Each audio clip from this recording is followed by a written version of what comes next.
I was the cool dog they had on the porch, but wouldn't let it in the house. And then, I barked at Uncle Adolf when he came over, and they were like, "Get off the porch, bad boy." And I'm not allowed to be on the porch anymore.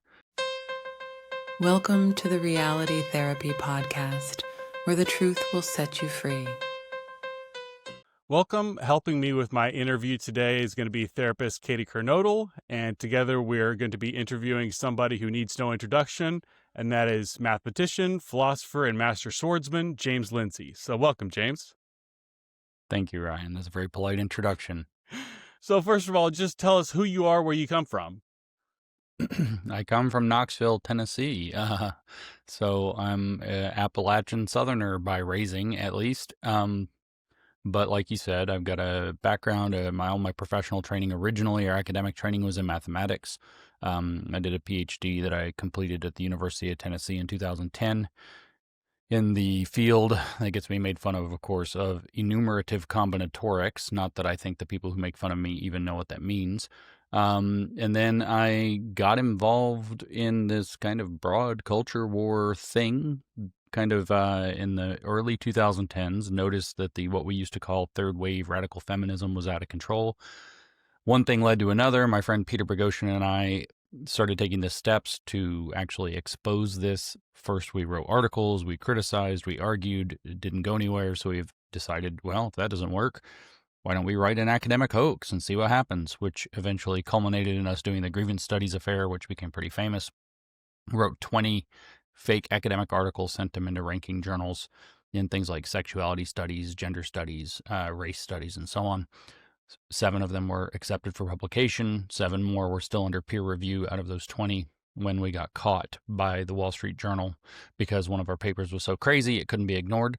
And I realized when we were doing that, that this woke thing is not funny, and that it's not going away, and that it had infested so deeply into the knowledge production sector of our society, which is the universities at the research level and the teaching level and the administrative level. Working with Peter Boghossian makes it undeniable that it has to be addressed. Now, another person I was doing the project with, the Grievance Studies Affair project, was Helen Pluckrose. And Helen and I had already kind of agreed to work together on a book that she wanted to write about postmodernism and its relevance to this radicalism on the left. We're now late 2010s, still pretty early. Nobody's calling it woke yet. We don't have that terminology. We were looking for the right terminology. In a book by Robin DiAngelo, we kind of settled on critical social justice or social justice ideology for the obvious reasons. And so we collaborated coming out of that grievance studies, we collaborated on a book called Cynical Theories that explains the postmodernist elements in all of these different cultural studies developments. And that was, I guess, fairly foreign to a lot of people because it was a very exciting and eye-opening book. I hear it all the time that it's the book that opened their eyes and changed their minds and made them aware of everything going on in the world with the woke. It's sold over 500,000 copies. It's in over 30 languages. It's kind of been a big eye-opener for people all around the world. And I just dedicated my life in the kind of aftermath of these projects, in the aftermath of the Grievance Studies Affair, to exposing whatever all this is as fast as I can study and learn about it and put together my ideas. So I created a company called New Discourses. It's located at newdiscourses.com. It is an information portal. That's all it is.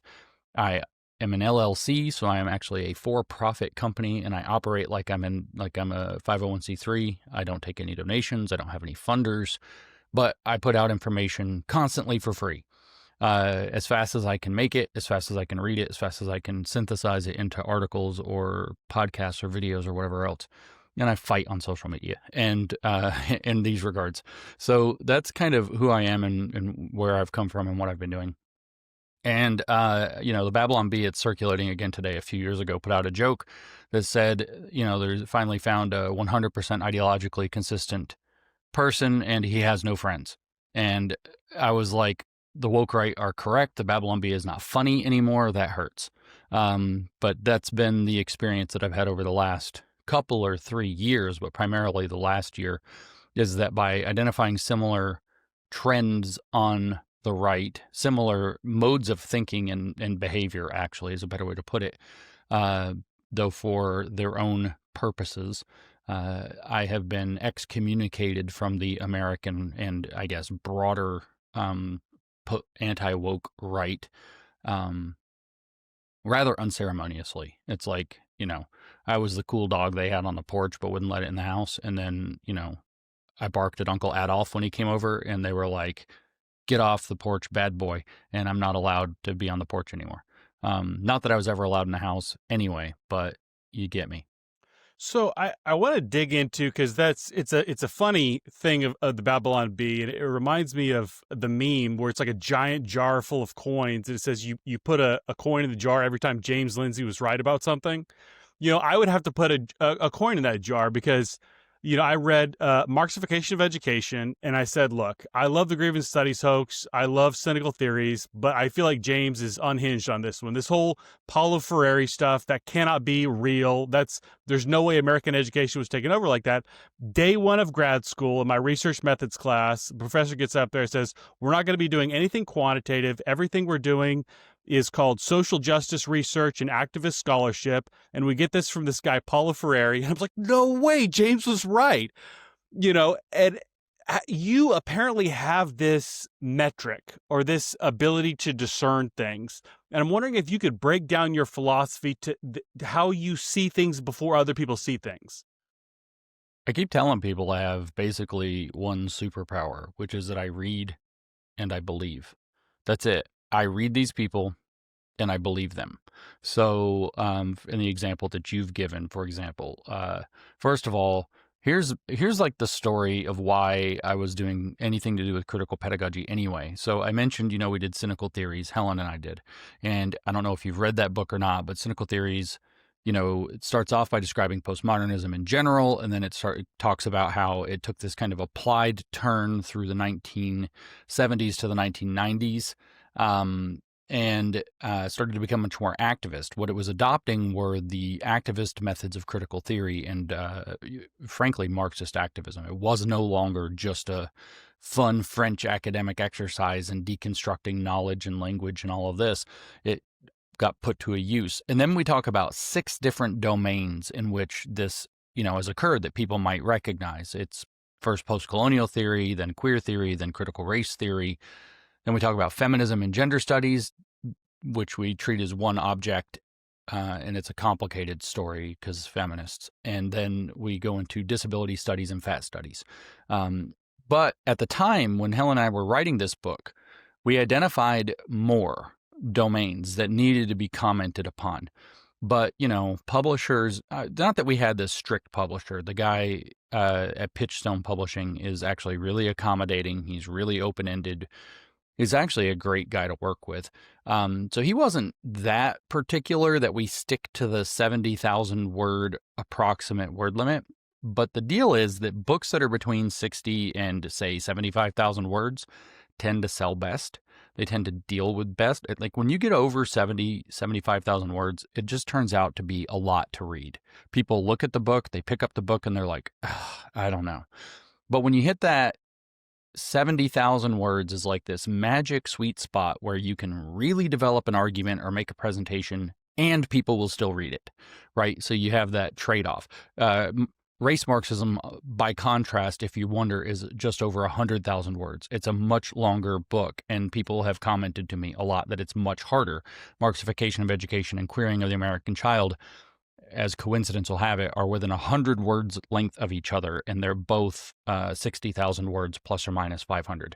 So they're like right at the smaller end of that sweet spot. So anyway, Helen and I we already went to like, Cynical Theories is actually 85,000 words. It is not, or 84,000, is not actually, in the window. We went, he was like, you can have a 10% grace. So that's 77,000, right? That's what our publisher said. And he wouldn't have been mad if we went longer.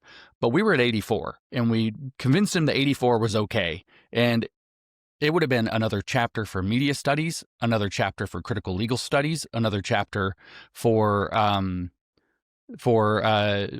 one I'm looking for, critical pedagogy, critical education theory, which we were like, okay, that's at least 3 more chapters just to cover this. And that's without getting into any of the fringe weird, identity study issues, or getting into like, ethnic studies could have been a chapter. We could have easily had 10 or 12 chapters just continuing, but they all would have been very similar in what they did, but it would have put more things on the map.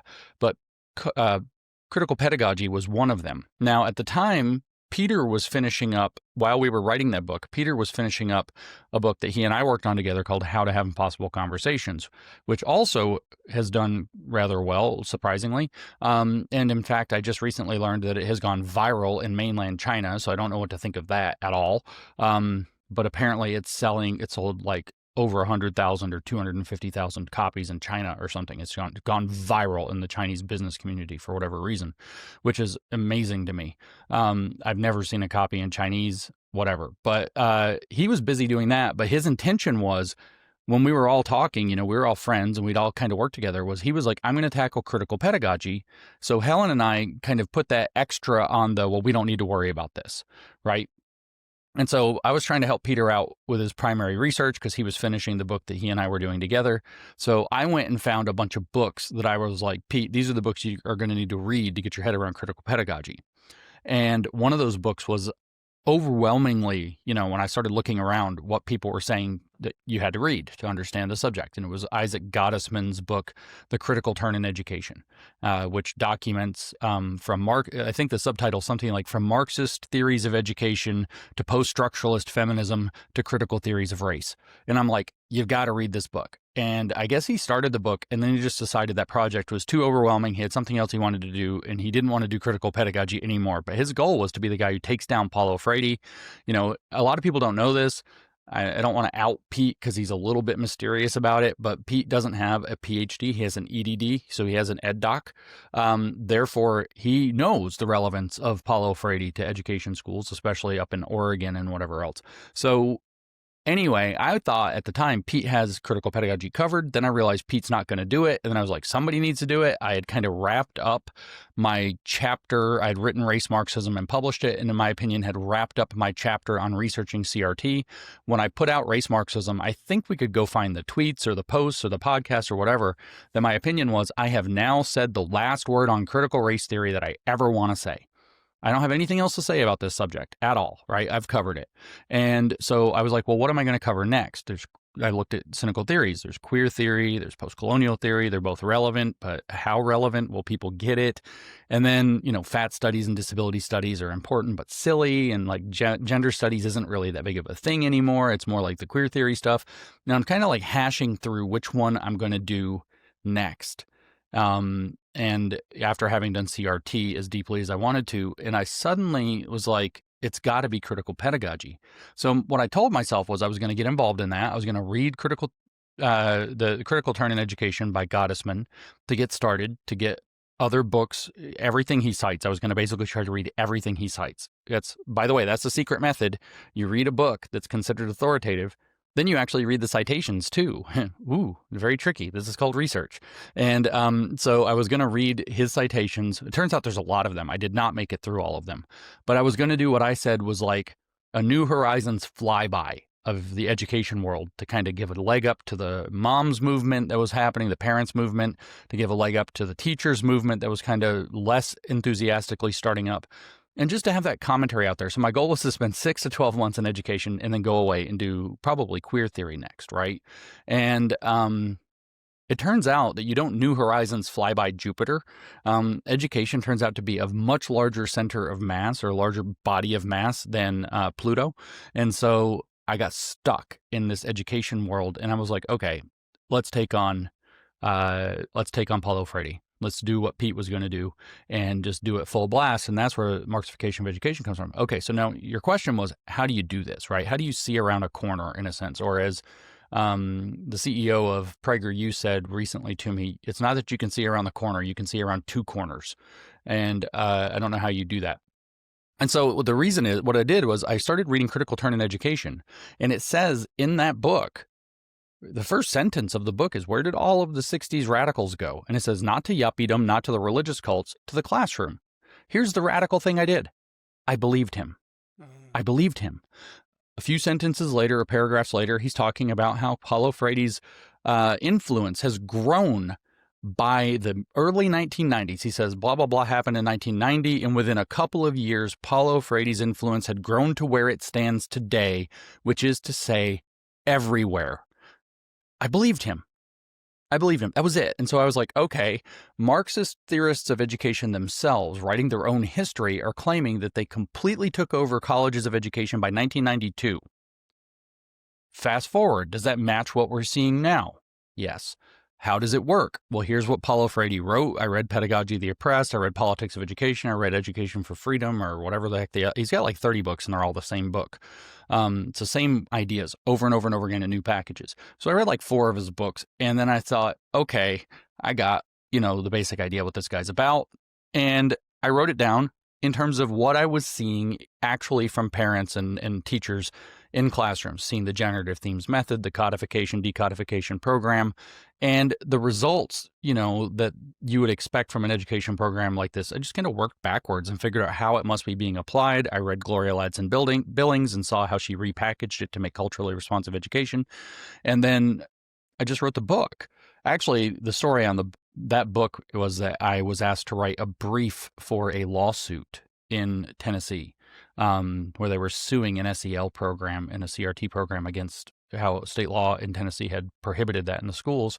And they were trying to sue, parents group was trying to sue against Wit and Wisdom, which is an SEL program that was being used. And they asked me to write a brief about, an expert opinion about what is really going on with critical education. So I wrote this 7,000 word expert report as a favor to this law firm, sent it to them, and then I asked them if I could turn it into a book. And I just took exactly what I wrote and expanded each thing into a chapter, each section into a chapter, and that's where the book came from. So at the end of the book, I have the executive summary that I had at the beginning of that legal brief. So that was the point or the purpose of that book. But this is the story. How do I see these things coming? I read primary sources, and I believe what they say. When they say they want a revolution, I believe them. When I read Alexander Dugin again yesterday, for example, I read Fascism, Borderless, and Red, which he wrote in 1997, and he says that a pure incarnation of fascism has never been tried. I believe him. When he says Russia needs a fascism that's based on National Socialism, I believe him. I believe that that's what, when he says that's what we should do, that's what he and his people are going to try to do. And then I read social media a lot. I'm not new to like how narrative warfare works. I see when people start to plant, like people start saying a weird thing all of a sudden, and there's a little bit too much coordination around it, or certain players who tend to do agitprop are the ones launching it, and then they start reflecting off of each other. So I know the nature of a reflexive campaign, and then I just can draw the conclusion. I just read what they say, and then I believe them. Oh shit, this is the move, which is why I am now calling the month that we have now begun psyops September. Why? Because Ian Carroll came out and said, things are heating up. Stuff's about to get wild. Uh-oh. Tucker Carlson's coming out on all of his podcasts talking about how there's like spiritual signs and wonders every which way. And we've got a whole new thing telling the real truth about 9/11. And then you get all these other people pushing like, what is an American? Heritage American this, Heritage American that. And then you got all this other stuff saying, that, all kinds of stuff is about to come to light. Okay, that's planned. They already know what's going to come to light. It's timed. It's going to come out on an inconvenient day, and it's going to be psyops a day for a month. Okay, so I can confidently guess that it's psyops Saturday because I know how narrative construction works. And when I read these people, I don't think they're running their mouths. I think they're running an agenda. I think they're doing a playbook. And I think that when they say that they intend to have revolutionary intentions or to redefine what it means to be an American for the American population, that they mean that. That's it.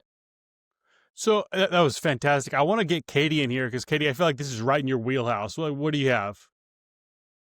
Yeah, I mean, I'm thinking, for example, of the goals of dialectical political warfare. So using permanent critique as like a almost like a wildfire agent to destroy things. I'm also thinking, for example, of delegitimizing existing authority. So going back and forth and undermining existing authority and things like that, capturing elites, disintegrating morals, making it so that people don't know what is or isn't true, and ultimately transforming society. Does that track with you, James?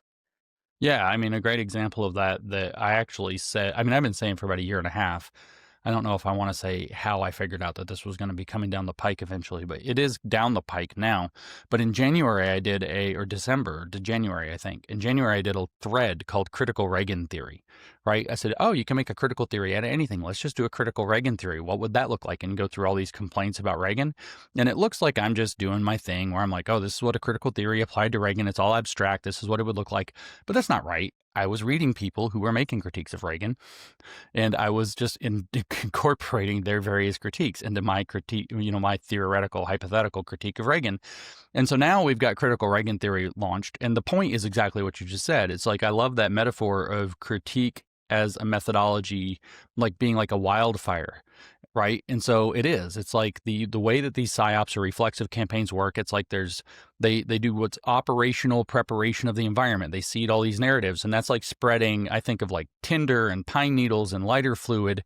Then they wait for something and drop a match. Either it's artificial, like a narrative campaign, or it's artificial, like a false flag, or they wait till something organic actually happens, like a police shooting or something that's out of the ordinary and bad, or a school shooting or something. And they use that as the trigger to like throw the match into all that high fuel tinder, right? And so now, whatever the excuse is, they can use this idea of illegal aliens, and then something happens and they can say, well, Reagan granted them amnesty, which is a critical reading on what actually happened back in the 80s.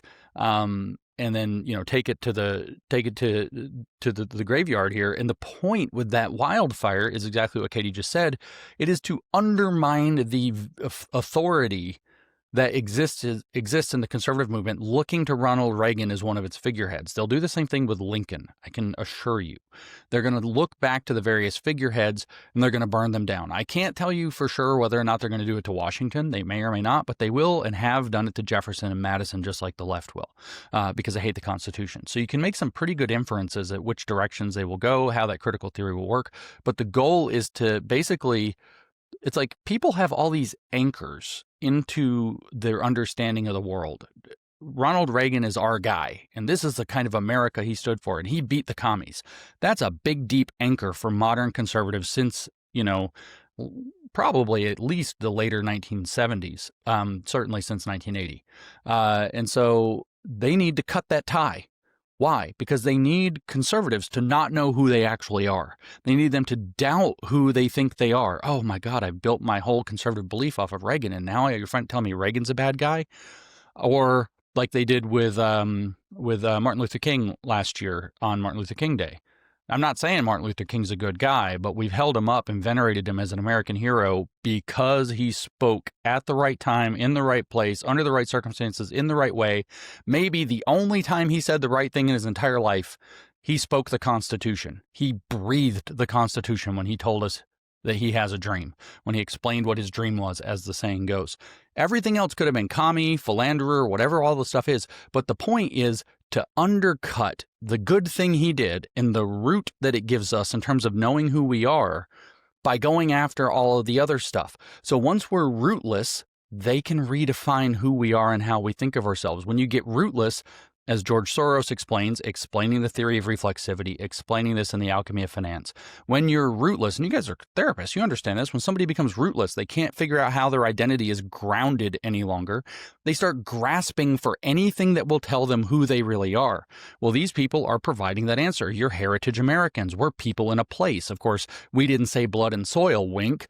It's like they know what they're doing. So what the point is that they've got to use that wildfire, if you want to use that, to burn away the attachments to people being able to know who they are in their political and social and psychological identities, so that they can give those people a new identity that's radical and or basically afraid. It's one or the other. They want radicals or they want people too afraid to speak up, one or the other.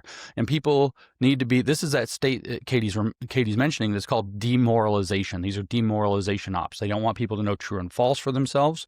They'll tell you what's true and false. They don't want people to know right and wrong for themselves. They'll tell you what's right and wrong. They don't want people to know good and evil for themselves. They'll tell you what's good and evil. And they don't want people to know how to make sense of the world around them morally, ethically, practically, etc. They want to become the elites upon whom people are dependent, so that there will be a transfer of power to their program. That's the entire critical theory method, is to bitch and complain unfairly about everything to untether people from their roots so you can redefine who they are in a way that they are dependent on you to tell them who they are from moment to moment in the future. The pinnacle expression of this is trans, where you come in and you tell a child, no, you can't use, your basic eyes and ears and senses to determine when a boy is a boy and a girl is a girl. It's way more complicated than that. It's secret. It's inside people's head. We have all these complicated things you are not possibly going to be able to understand, so you never have concrete category formation, and you're always going to depend on us, like Supreme Court Justice Ketanji Brown Jackson said in her confirmation hearing, that she herself can't answer the simple question of what is a woman while she is a woman. She doesn't know what a woman is without deferring to some kind of expert. That's what the critical method's all about. It's always about cutting you from your roots so you don't know who you are, so they can redefine who you are and make you dependent on them as the definition givers for your world. And like I said, this is the Soros method. This is everywhere the dialectic exists. This is the method. So, I mean, we talked a little bit about like what you traditionally understand as the Marxist woke left, but also brought up, the woke right. And one of the things I hear a lot of conservatives say is woke right is a nonsensical term. It has no definition. I'm wondering, could you define that for us and explain why you use the same word woke that's generally applied to the far left? Yeah, it's not hard. This is like they're pretending they don't understand what this word means. I don't have any patience for this after a year. I gave a lot of explanations. Other people have given a lot of explanations. I have no patience for this after a year. It is people on the right who use critical theory for ends that they call right wing. That's it. That's the whole description. If you want a simpler description, it's people on the right who act woke, as we've seen from the left, for things they call right-wing ends. That's it. It's not complicated. So why did I use the term woke? Actually, I didn't start using the term woke for them except here and there joking around until they canceled me, which cancel culture is one of those woke things. So when they started canceling me over something really stupid, which is not really stupid as it turns out, and it keeps cropping up, it's really weird. Do you know what they canceled me for? It's not Marcus Carlson and the Communist Manifesto hoax that I sent to American Reformer. It's not the term woke right. It is, in fact, the cancellation started. I can show you the graph on my phone from my Twitter analytics. My cancellation began when I said there's an esoteric understanding of the Archangel Michael and people need to be careful in invoking his name, which happened at the end of September last year. Isn't that a stupid thing to attack me for? But isn't it funny that this interview that Tucker Carlson put out yesterday with Lee Strobel about whether or not there are angels has on the card, not ever mentioned in the interview, it's not relevant to the interview, but on the card, it's Tucker's face, it's Lee Strobel's face with our Archangel Michael in between them. It just keeps coming up. It's very bizarre how that keeps coming up. And so I got canceled then. And so I was like, okay, I've been canceled before. I know what this looks like. I know how this works. They're canceling me. That's woke behavior. They don't care what's true. They don't care what my intentions were. They don't care if I had worded things awkwardly, that there's a reasonable explanation for what I was saying. And the response was at least 10 times, but I would argue 100 times bigger than it should have been by any reasonable metric or understanding. It just doesn't make sense. I'm like, okay, so they're canceling me. Well, we call them woke because they're canceling people. They're using right-wing cancel culture for whatever this conservative movement has become. They're canceling me. So I was like, okay, they're woke. I held off from using the word woke. Other people used the word woke. Other people had written articles about woke right before that for like a year and a half. I had used it a couple times like, haha, like it's funny, it's cute. I mostly called them Christian nationalists when they were Christian nationalists. I would call them sometimes the dissident right. I called them neo-reactionaries when they were neo-reactionary. I called them the pervert right when it was like those Bronze Age pervert types. I was a little bit more specific. And then I was like, and the groypers are groypers. And I was just like, to hell with this. No, they're all woke because they act woke. And they don't act woke just because they're acting woke. They're, in their own words, explicitly picking up the tools of critical theory. They're, in their own words, explicitly picking up Marxist analysis. They are, in their own words, picking up the tools of the left to use against the left. They are, in their own words, using the tools of Antonio Gramsci to do their own cultural blitzkrieg against our institutions, not to restore them, but to rule them. We have people like the sitting vice president who came out and said that his ambition wasn't to destroy the administrative apparatus, but to capture it and use it for his own purposes. And I'm like, this is all woke. There can be woke for any ideology because it just means using critical theory to achieve your ends. So the shoe fit. They were acting woke. And I was like, you know what? They're woke. So I want to get Katie in here in a second, but just to help us flesh this out, like on the woke left, we have intersectionality. And so you wonder, how does, the slogan, kill all men, and drag queen story hour for 5-year-olds and privilege walks, like how does that all come together? Like you link it with intersectionality. What is this glue that's linking these different, because like you look at like this Heritage. like, what's that? Heritage. So intersectionality links together all the minoritized or minority identities into one complex system of power. And what they have on the woke right is all of the dominant identities. So where the criticism targeted from the woke left, where the intersectionalists targeted the straight white Christian male, and everybody knew they were targeting straight white Christian men. Now straight white Christian men are the special category, and the things against them, which are gay, women, racial minority, especially black, and non-Christian, or in particular, for whatever reason, rather than picking Muslims, they've picked Jews as the problem, although they don't like Hindus either. But it's those, and atheists, man, they hate atheists. So they've got the same intersectional glue, but the idea is that we had a heritage culture and a heritage nation defined along Anglo-Protestant terms, for example, white Anglo-Protestant terms, the WASPs. Actually, they're trying to resurrect the WASP idea, white Anglo-Saxon Protestant. And we've lost that society because we were too tolerant. So now we're going to have reverse intersectionality, which is to say reverse racism, to reassert our heritage. By the way, I don't know if this will show up because cameras are weird and stuff, but let's see if it does. I'm not. This, oh, okay. This is my follows over time graph. I know it's blurry, but you can actually see the day where Archangel Michael got invoked. There it is. Can you guess when that was? That's when James got canceled for talking about the Archangel Michael. There's nothing comparable anywhere in my Twitter history to that day, which was just short of a year ago, so it won't be available on my analytics for long. That's when they started canceling me. So it's like visible that you can see this cancellation attempt. This is like, so that's why they're woke. But what glues them together is a sense of what, so how do I phrase this? The woke left all the way back, at least to Karl Marx, but probably even back to Rousseau before him, but certainly Karl Marx is like the consecrator of this concept of woke left, which I would describe, if we were going to be technical about it, as a socio-gnostic leftism. But we're not going to get into all that, I don't think. Maybe we will. But what this woke left was all about was that we're going to figure out what factor in society produces people. How do people become who they are, right? And Marx believed it was material conditions. A lot of people in this very modern era, industrial revolution period of time, thought material conditions, working conditions, living conditions, etc., made you who you were. And so the idea was that you're going to say, well, there's obviously two classes. That's an internationalist affair. And there's an underclass that's being cheated everywhere by an overclass that's cheating people everywhere. And what we're going to do is we're going to seize the means of production of society, thus people, so that we can seize the means of production of this oppression dynamic and reverse it such that we end it. That's the leftist myth. That's communism in its full abstract form. It could be economics, later it could be race or sex or sexuality or whatever else. This is my general thesis of how all of the woke theories like critical race theory and radical feminism and so on all come into being.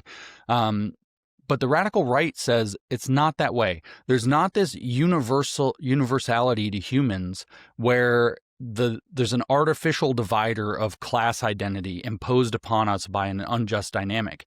We are naturally tribal. We are naturally a family, and that family extends out to this thing called a nation. And that nation is a people group with a common language and a common land and a common destiny and an intrinsic group-based right to live out on the land that is theirs and that was of their ancestors, that shall not be infringed. And it requires leaning into that group identity. So what's the glue is what made that heritage culture legitimate. And it's different identity markers. In Franco's Spain, it was Catholicism particularly. In Hitler's Germany, it was whatever he meant by the German race or the Aryan German race. In Mussolini's Italy, it was being Italian. Now, in all three of those cases, by the way, it was not at all clear immediately prior to when these dictators took power Like all three of these ideas, Italy, and I mean Italy as a country, Germany as a country, Spain as a country, were new. They were a few decades old. Italy was a bunch of different people groups, different, small states, communities that lived on that peninsula that had some things in common, overarching language spoken in different dialects, that in the late 1870s or 80s or 90s, something like this, very soon to the 1920s, not very far back, they decided they were all Italians and we were going to have this Italian national thing. And nobody had quite figured out how that's going to work. The Germans were a bunch of Bavaria, Saxony, all these different regions that did not actually see themselves. They were pan-Germanic, some were Prussian, but they had this kind of Germanic thing, which was like a linguistic construct in common, but they didn't see themselves as one people. And then in the 1870s or 80s or thereabouts, you start to have the German Empire arise that's going to unite them under one thing. In Spain, they had these different, again, community level people groups, the Basque, the Catalonians, and so on, that did not see themselves as one kind of Iberian people. And then you got Portugal over here figuring out what it's doing too, until you have Franco coming along and saying, we're going to unify these. And the Basque to this day are pissed off at Spain, still like attacking and bombing Madrid because they don't see themselves as fully Spanish. The Catalonians are still pissed off about having been imposed upon. All of the Muslim influences that were heavy in Spain are still pissed off that they had to be forced to be Catholic under Franco's rule. Like, it was this artificial heritage-based identity wrapped up in the nation as a concept. And that's what their glue is. They're like, it's not that all the workers or all the people of color or all the colonized people have something in common of oppression that matters. It's that we had a damn good thing and these interlopers took it away from us. So we're going to really restrict what it means to be one of us. And that's the thing that we're all going to glue ourselves together with, which is why they're putting out this concept of a heritage American, and then they're all fighting over what heritage American means. Some of them are explicitly white nationalist about it. Some of them are Anglo-Protestant nationalist about it, but then make weird carve-outs for Catholics. Some of them are making weird arguments that, like, America was secretly Catholic from the beginning, and it had all these influences, which doesn't even make any sense. Like, it's just rewritten history. It's like they're fighting over, do we have to go back to the Revolutionary War, pre-Revolutionary War, colonial days? Do we go back to the Civil War? Is it before the World War II? Is it before the Civil Rights era? But we have to have some heritage. You can't be a mere so-called paperwork American, or too recent of a convert, or some kind of a weird bastard half-breed where, your one side of your family goes back to the Revolutionary War and the other one, came from, Spain this year, and has a green card. You've got this really weird thing, but the glue is heritage. And they're like, what used to make America work? We're going to create a weird grand myth about this and unite ourselves in identity factors around it, be they ethnic, religious, cultural, linguistic, or whatever it happens to be. And almost everything they do can be explained in terms of this attempt to glue society back together artificially under a pseudo-traditional grand myth that rejects the imposition of the radical egalitarianism of the left.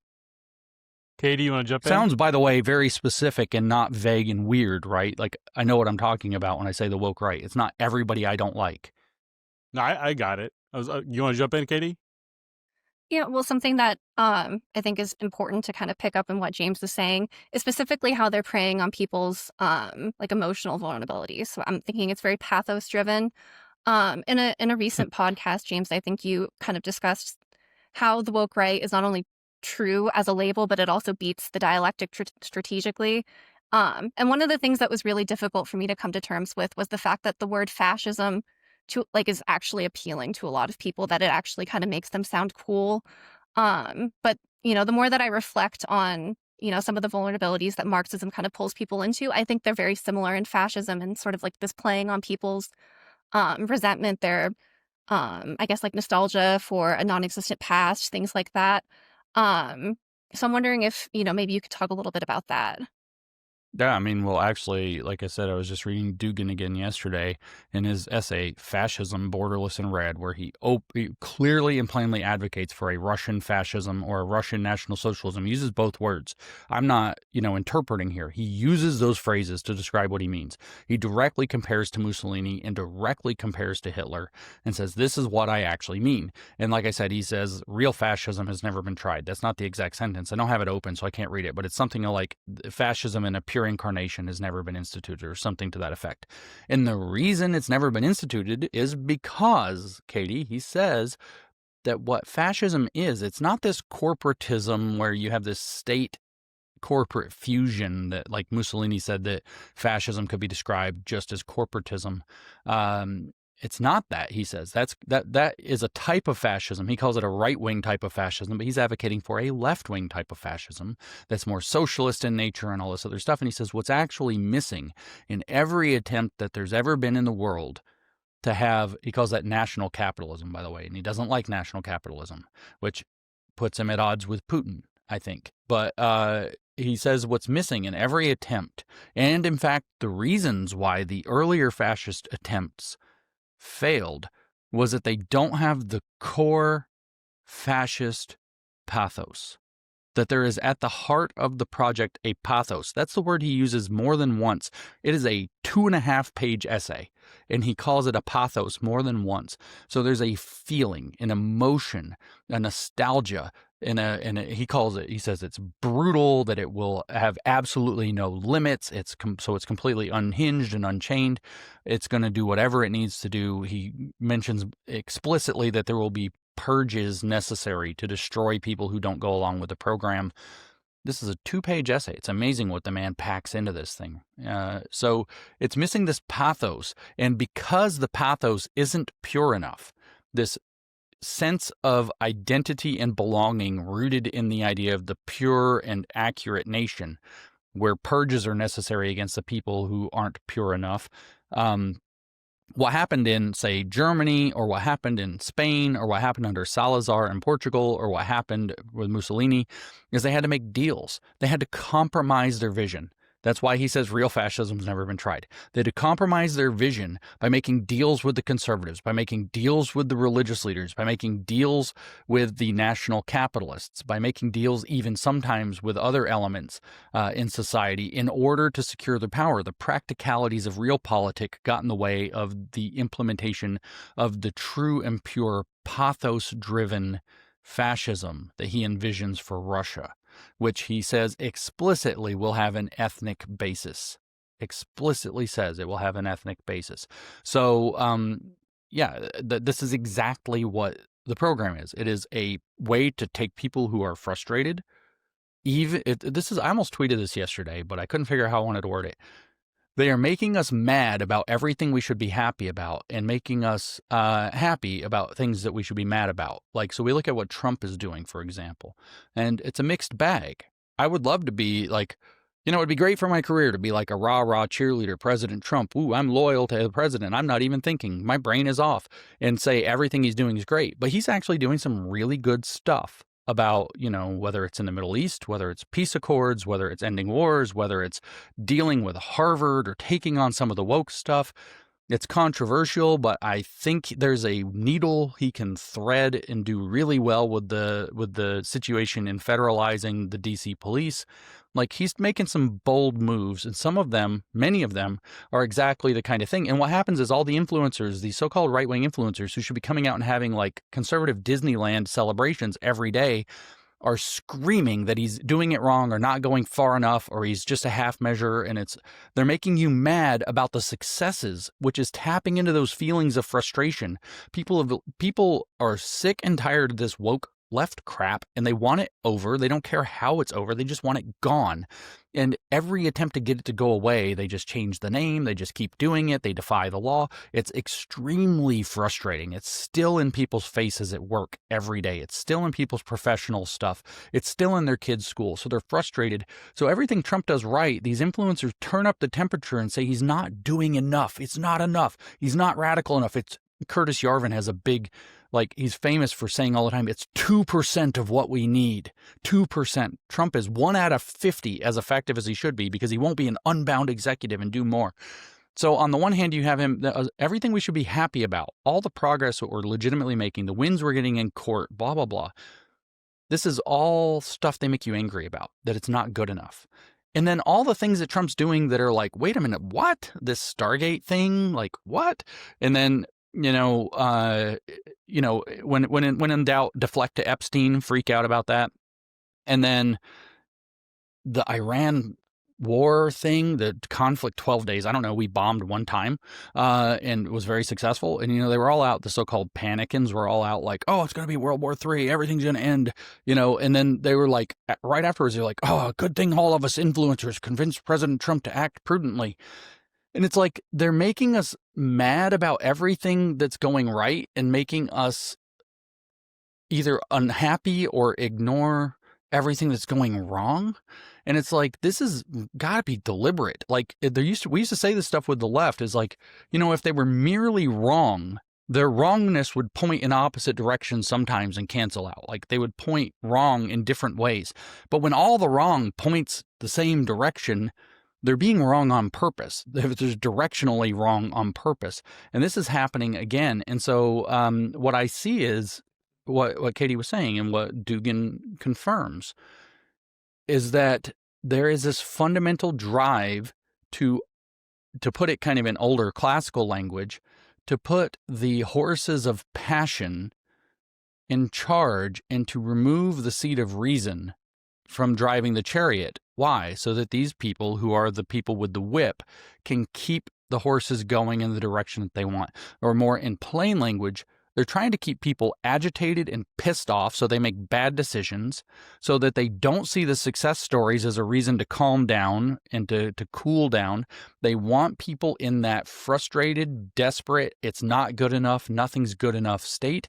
And when they want you to have euphoria, they want you to be euphoric about the things that are the wrong directions. They want people excited to go in the wrong directions, and they want them angry about or despairing about the right directions.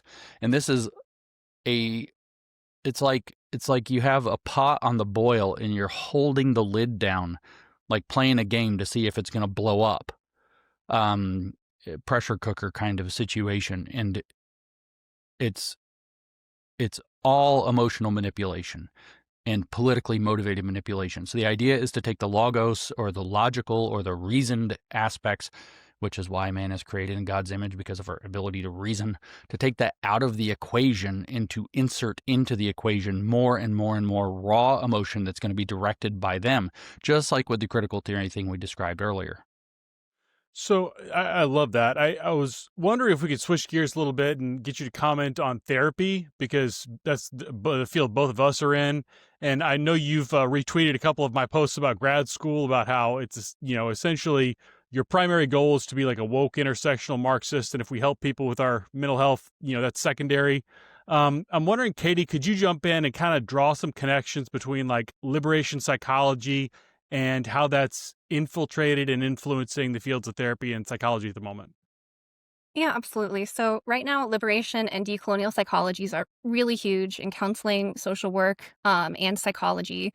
So just to give people like a really basic background, liberation psychology comes from somebody named Ignacio Martin Barro. He was a Jesuit priest in El Salvador, and he was also a social psychologist. So he was pulling from liberation theology, which is what where Paulo Freire and Gustavo Gutierrez and that line of thought comes from.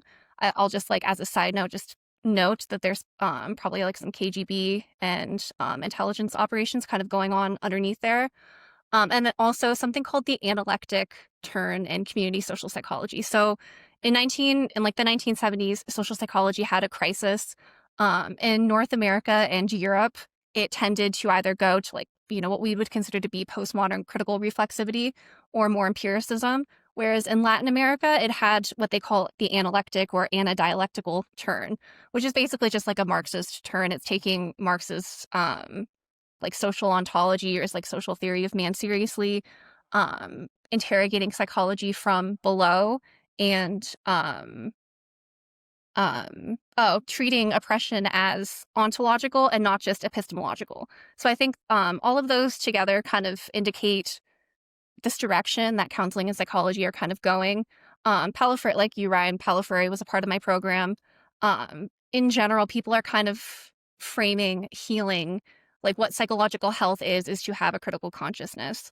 Um, so I'm wondering, James, if any of that you notice those things or you can relate to that. Okay, so I actually have finally hit a field that I don't know the history of as well as you do. But I mean, yes, liberation theology does have, just to touch on some of the points you raised, liberation theology does have strong KGB roots. There are, in fact, reasons to believe that it was a KGB creation outright. So the idea was that the Catholics had been putting up quite a decent fight against the Marxists. They were not actually going Marxist. They had their own problems. They had actually become quite integralist at the time, especially in South America. The integralismo movement in Brazil actually got a little bit out of control. It was really kind of a problem. It ended up getting stamped down by a left-wing dictator who got in, or sorry, a right-wing dictator who got in power in the 60s. And all of a sudden, almost all these guys that were integralists that were of prominence suddenly became communists. It was really kind of funny. So at any rate, the KGB probably created liberation theology because they couldn't defeat the Catholics from without, so they're going to defeat the Catholics from within. I think there's a parallel here to the woke right, where they couldn't defeat MAGA from without, so now they're going to defeat MAGA from within through subversion of the movement itself from within, and that's what liberation theology represents. The field of psychology is pretty well cooked. In my opinion, it's adopted like all of this approach, and what it's actually doing, and this is kind of typical of what you would see in Soviet Union, and it was, I think, probably the most characteristic feature of Mao Zedong's reign in the CCP, but that might be overstating the situation a little bit, but a lot of people claim that Mao's tyranny in the 1960s and 50s, actually, 50s and early 1960s in China was the world's first psychological totalitarian environment. So, yes, they murdered a lot of people, but it wasn't like the Soviets. It was not like what Stalin did, right? So Stalin just lined people up and shot them. It was really brutal. Mao did famously say power flows from the barrel of a gun, but he ran mostly a psychological operation on his own people. It was all about what he called ideological remolding, which has been rendered into English usually as thought reform. And it was effectively using trauma bonding and kind of psychologically traumatic activity like struggle sessions, social psychology activity, in order to get people to be ideologically committed to this new way of thinking. And I can't say that this happened in liberation psychology, but I would be willing to place a bet that that is the case if we were to dig into it. But what happened in critical pedagogy was that these techniques that Mao was using were deliberately imported by Paulo Freire and the liberation theologians in South America, specifically to overcome the resistance and the issues that they had in trying to Marxify South America. And so I would bet you that liberation psychology picked up these same psychological, frankly, torture techniques. They're all based in like trauma bonding, and hijacked the field. So rather than psychology, and especially its social aspects, now being used to help cure patients who have mental distress, their mental distress becomes a kind of receptor point where they can stick the crowbar in to effectively traumatize them further to rearrange their thinking or brainwash them. And I would be willing, I can't say because I haven't studied the field, but I'd be willing to bet that that is what's going on, because that's what critical pedagogy does, and that's what the Maoist psychological regime did, and that's sort of what the Soviets did too. The Soviets were all about psychologizing everybody who didn't go along with them, but they mostly just put people in asylums and pumped their heads full of like the most insane drugs and would whack them out on crazy drugs and then tell them crazy Soviet stuff to try to get them, you're going crazy, and it's because you're actually a socialist and you didn't go along with it, and it's breaking your brain, so we're going to help you be more socialist. So it was a little more brutal in this. I mean, we have that too, right? Like like all the antidepressants, all the stimulants and everything else we give people instead of actual treatment. But it was I mean, they used brutal drugs and like seriously brutal stuff in Soviet Union, but it was more of a social environment contouring, social struggle session, bullying environment in the Chinese context, the Chinese communist context. And I bet you they picked it up. So the idea, this is written in we wrote about this in Queering of the American Child, but in Kevin Kumashiro's book, which is called Against Repetition. He wrote about how you're going to avoid repeating this existing society from one generation to the next. And this is what he says about educating children, right? But it should map over to this liberation psychology really tightly. And so what he says is that introducing to a classroom of children the idea that they've been complicit in various forms of oppression, which, like you said, are now viewed as ontological. Like they are fundamentally part of how the world is constructed, which, by the way, that's a more technical definition of woke. If you start to believe oppression is actually ontological rather than phenomenological, you might be woke. That's big words. So anyways, the idea is that he says that you're going to introduce to them that they've been complicit in oppression, and it's going to cause all kinds of emotional reactions, including a lot of negative emotional reactions. And that it is, in fact, a kind of emotional crisis that you lead the child into by, in his thinking, being honest about the nature of oppression and complicity. And so once the child is in the emotional crisis, he says that it's the teacher's responsibility. This is a close paraphrase to his exact wording. It is the teacher's responsibility not only to lead the children into this emotional crisis, but also to structure the environment around them so that they resolve the crisis productively. And in the part in between those two pieces, in the few sentences in between, he explains that productive means when somebody goes into an emotional crisis, they might become more for social justice or they might become more against social justice. They might retrench. So the idea is that they're going to traumatize the kids, use the fact of their trauma as an opportunity to feed them the social justice line to make sure that they don't go further into the so-called complicity that's stressing them out. And we see this in the education. We see this in the social emotional learning approach. We see this in critical pedagogy across the board. So I would be hard pressed to believe it's not happening in therapy, where it's somebody who's much more vulnerable in a completely different context. Like there's a lot of evil in doing this to a captive audience of children, as though your classroom is now a therapeutic space, which it is not, and as if you are a qualified therapist to work with children, be groups of children, whatever, which you're not as a teacher. It's a list of high crimes and misdemeanors right there. But at the same time, there's a different set of high crimes and misdemeanors where you're taking advantage of the implicit trust and, in fact, I'll add the word desperation. Like nobody, I won't say nobody, it's trendy, but a lot of people are not overcoming the humble that it requires to go to a therapist to say, I'm mentally broken, right? Something's bad enough where I need to go talk to some stranger and get help. So you're going to take advantage of that therapeutic relationship to brainwash somebody into your effing ideology. Like this is deep malpractice. This is the kind of malpractice people should go to prison for. And it's also become the standard, I'm willing to bet, in almost every domain of psychological practice. And so you look at it, again, just to make it more concrete, you look at it in these cases of, young people. Let's say it's a young woman who is, 13 years old or thereabouts, who got made fun of and or groped at school for the first time. So she becomes very painfully aware of the physicality of her puberty. And then there's this narrative from gender ideology floating around out there that tells her that, if you're uncomfortable with your body as it is, that maybe an escape route is to recognize that you are actually a boy and not a girl. And there's this social environment that seems to be very affirming of that, but in that hard way, right? You have the people who affirm you and then the people who hate you. So you have this really weird challenge/affirmation environment that you get to step into. So you get to have that victimhood and the affirmation at the same time.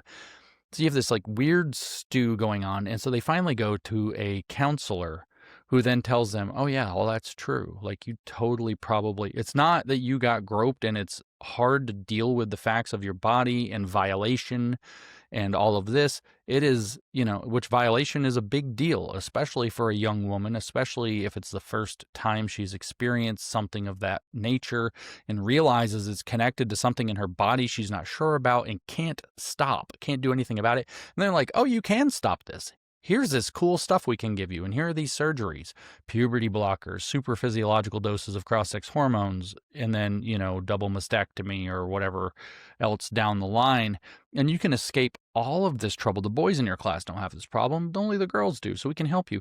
Like, this is malpractice on such a grand scale that I can't even articulate it. But the point isn't actually, there is a grift, right? There is a point to get people on this therapy to drugs to surgery pipeline, which is money, money, money all along. But the point is underlyingly ideological. It is to actually get people to think in the social constructivist way or the critical constructivist way about sex and gender and sexuality. Like, it's all up for grabs. And again, that's that critical thing that then divorces you from your sense of identity, where now somebody gets to tell you who your identity is. And just to put that last point on it, when that's a therapist taking advantage of your vulnerability to do that, it's so criminal that it's hard to contemplate how criminal it is. And it's hard to contemplate how our society has allowed itself to conscience this and encourage this for so long. It's hard to believe that a presidential administration not only leaned into this, but literally hired a living embodiment of it and one of the heaviest pushers of it as the director of HHS. It's shocking. And so that tells you on the other side that there's plenty of reason to understand why there's this reservoir of pathos ready to be tapped for another bad solution. The lane at the bowling alley, right? When you go bowling and you want to hit the pins, you have to throw the ball down the lane. This is very simple.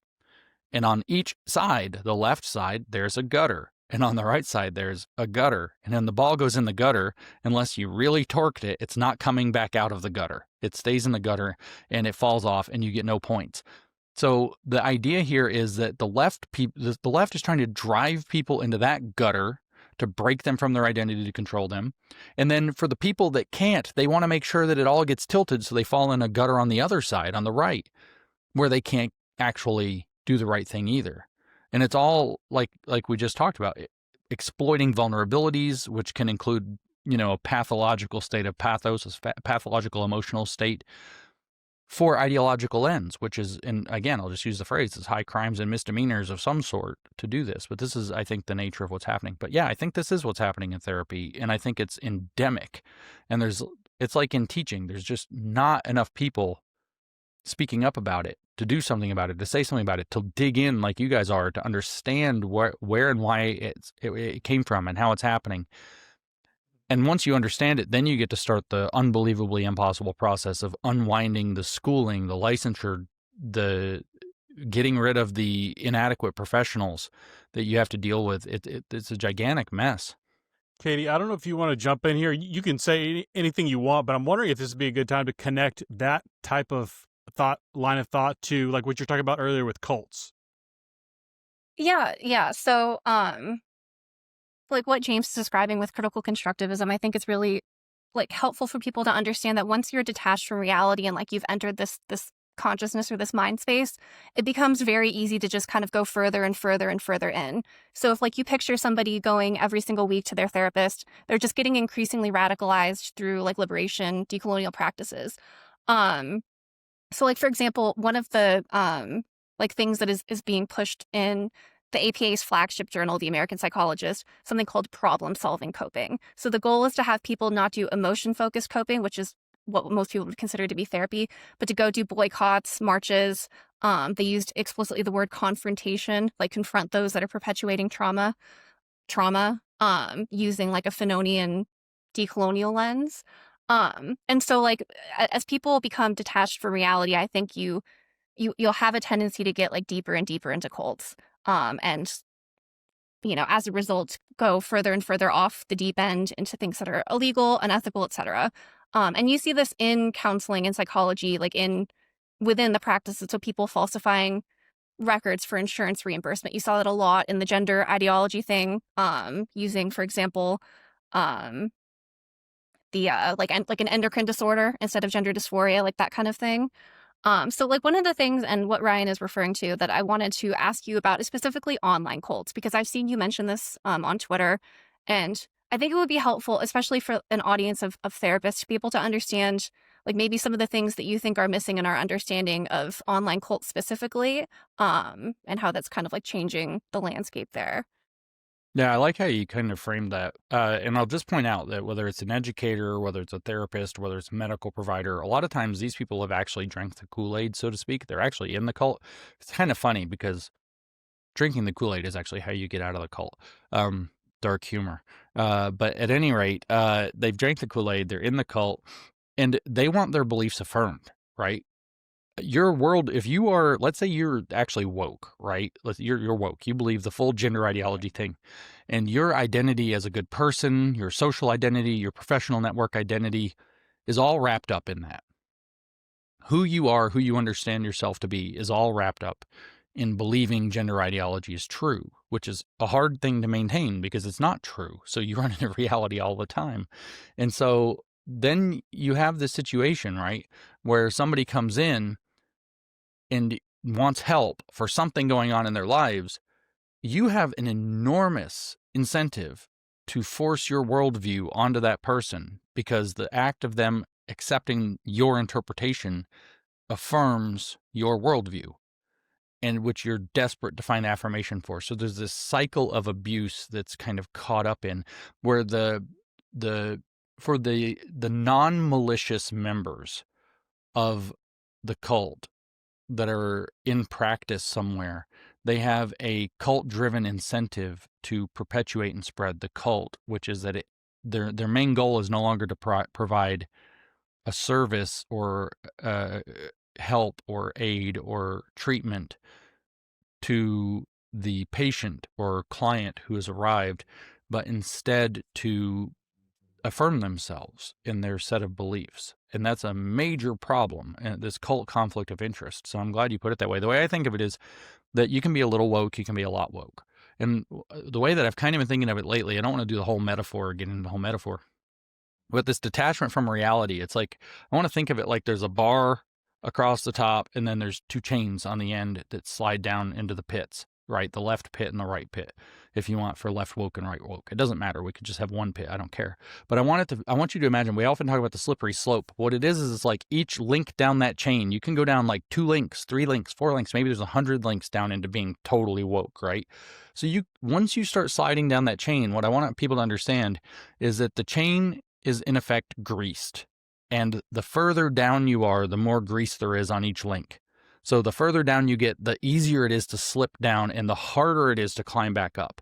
So that's just kind of a metaphor that when you start to detach from reality, it's like a slippery slope that gets slipperier the further down you go. But I like the idea of using a chain, because you have this idea of links that you can hold on to. So maybe you've only gone so far, right? So maybe you're a gender critical radical feminist, right? A so-called TERF, right? A trans exclusionary radical feminist. So you've now adopted all of this radical feminism stuff, but sex is still real. So you've got a link of the chain to reality that you're still gripping onto. But then the trans activists come from below you and they've got their weight on your ankles, and that's a slippery chain saying that's arbitrary. Sex is just as arbitrary as gender, is just as arbitrary as everything else. It's all expression of power. And because you're on the chain, what makes it slippery is the fact that you've already adopted this non-realistic worldview where some stuff is actually not real. And so you don't have the ability to grip onto the chain. And like I said, the further down you get, the more links down you are. Say there's 100. By the time you get to like 60 or 70, those links are really slippery. And when you get all the way down to the bottom, even if the chain's there to climb back out, it's really hard to climb back out. So I think that's an important way to think about how this dynamic works. But you didn't ask me about that. You asked me about online cults. And the hypothesis that you are forwarding, I think that we're overlooking one of the biggest features of social media, kind of very widely, which is that it's, in effect, a cult startup machine. It is. It used to be like, if we talk about cults, most people who are of adult age maybe most people, period, are imagining people in robes, or they're wearing weird suits, or they have, whatever, and they're like, they knock on your door and try to get you to go to some meeting, and then there's some weird compound you're at, and everybody's dressed weird, and like you got to share your wife with the boss, and like all this strange stuff. And you think of these like 100, 200 people compounds, and you think, how could people even fall for that? How could you get into it? And what you're neglecting is that a cult is actually, in a sense, a social dynamic. It's a pathological social dynamic, usually with a narcissistic leader at the top. Although I don't know that one's even necessary. You could have, I think, a decentralized ideological one, but I think eventually a narcissistic and psychopathic leader will eventually emerge that kind of corrals this. So it's a social dynamic, which is a dynamic of enthusiasm for the cult's doctrine, of separating people from outside influences through pretty heavy punishment, love bombing, as it's called, when people are in. So you got to think of a cult as kind of a social dynamic, I think. And when you think of a cult as a social dynamic, I would tell you right now in this world, it's not people in robes or on compounds or with the Kool-Aid getting mixed in the back cabin or whatever. 90%, 95% maybe of cults in the world right now are online phenomena. They are taking place in Discord servers. They are taking place in chat groups. They are taking place on Telegram servers, where there are very strictly enforced rules for what it means to be included or to belong. It takes the idea of human belonging and turns it pathological around a narcissist's vision of the world, basically, is what a cult dynamic is. And so the rules become very strict for belonging. There's a ton of internal abuse, but that abuse is always paired with, acceptance for the proper amount of, confession of your own, wrongdoing against a cult belief. And I would venture to say that people like Nick Fuentes and academic agent Nima Parvini and so on, who run these online cults, are vastly more common in terms of what a cult looks like today than, Jim Jones or David Koresh or any of these, whoever it was that led the FLDS in Utah. I forgot what the guy's name was that ran it. But, it's, or, L. Ron Hubbard for Scientology or whatever else. So we're thinking in terms of this, very 1990s and earlier model. But when it went online, cults, to use kind of slang terminology, cults upload really well. The cult dynamic, the social dynamic, plays out in a chat group very, very well. In fact, with a chat group, if you're the moderator or if you have moderator privileges, you actually have the power to silence people completely. So if you're in a chat group and you say something that the moderator doesn't like, he can push a button, and until he unpushes that button, you can't even communicate with within the group. And they can do all kinds of things. They can decide, you're the target today, Katie. So everybody in here who wants to stay in here has to trash Katie until she gets, whatever idea in her head that we all want. You didn't have the right idea about how, a socialist government works. And therefore everybody's going to trash Katie. Personal attacks, every kind of attack you can imagine, until she gets the right idea. And then, of course, just like with the Maoists, how much sincerity is behind your articulation of the view. And they can just keep this up. And then suddenly when they feel satisfied, flip it over. And it's like, no, Katie's great. And now Ryan's a problem. In fact, Ryan, you were way too harsh on Katie. So let's bully the crap out of Ryan. And these these dynamics play out. Once you get one of these pathological characters kind of with moderator powers, in one of these groups, you can actually develop quite a huge cult. David Koresh, for just as a name to pull out of the ether, Jim Jones, it doesn't matter who we pick, had the problem of having to be a weirdo and recruit in person. There's no recruiting in person. Most of the people that are caught up in these cults are anonymous, and they're anonymous to everybody else in the cult. With the Groypers, one of the things that they do, they have this huge thing. You'll notice that they're obsessed with doxing, and they'll dox anybody that they can get a hold of. They'll probably try to dox me or will dox me for saying the word doxing associated with them. But the reason is because they all dox each other, or they all have the information. They get the information as part of the contingency of being a Groyper, is they get the information on each other to be able to dox each other. So that they're all under constant threat of doxing. That's why they're so weird about doxing, and that's why they're so aggressive about it. And so even so much is like if they have an anonymous account, and let's say the guy's name was Ryan, and you just put the letter R or whatever, they'd be like, you tried to dox me, and then they'll dox you in retaliation, because that's how their cult actually operates. And so they're hypersensitive to this, because this is the abuse mechanism that keeps them all in, because they all know that they're going to lose their jobs if it's found out that they're engaging in like neo-Nazi bullying behavior all over the internet, and that their lives are going to get upended and nobody's going to be happy with them. They know they're being antisocial in most cases, but they're trapped by this dynamic. So this kind of dynamic is much more common.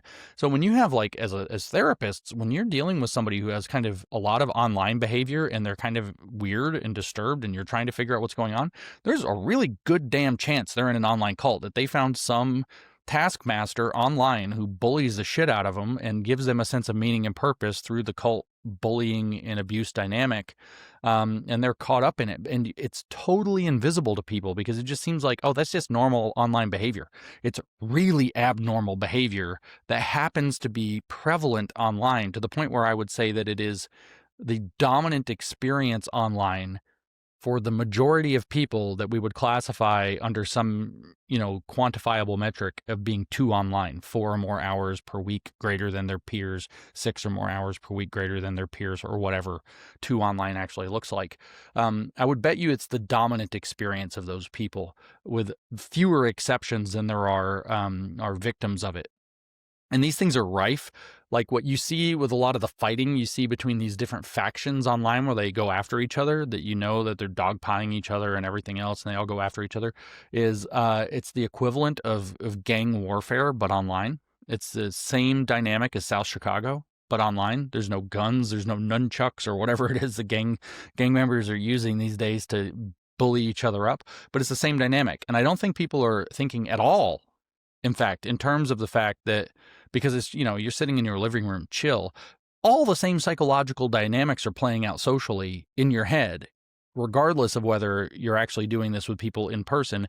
And in fact, I would say that they're because it feels so safe to be involved in it, and you're not being necessarily asked to do crazy physical things. Like being asked, like to join a gang, you usually have to be willing to go commit a certain array of crimes. And that's a bar a lot of people actually won't cross. Like, you just have to make weird pledges and be involved in group chats for a certain amount of time or whatever, and bully people that you're told to bully on the internet to be in these online cults. But the psychological processes are very likely the same. And this is likely to be a very strong deranging effect that we're seeing with people who are too online. And I don't think anybody thinks about it. Yeah, if I could build off of that for a second, I'm wondering if you could touch on what role empathy plays, because I know certainly in the therapy profession, hijacked empathy is a huge, like, that's your gateway into this kind of stuff. And kind of on the woke left, it seems like, if you really have empathy, you'll hate all the same people we do. So if you really care about Afro-Latinx trans women, you'll hate everyone to the right of Chairman Mao. Or on the woke right, like, if you actually care about the white race, then you'll hate the Jews. Can you talk about the role that hijacked empathy plays? Like, I mean, you just did. Like, that's the whole deal, right? It's like, if you say something like, I think we should have a thoughtful and moderate response to this particular problem, but this problem needs to be solved, you immediately get a response, say on social media, to the effect of, why do you want immigrants who are violent criminals to overrun our country and rape all of our kids?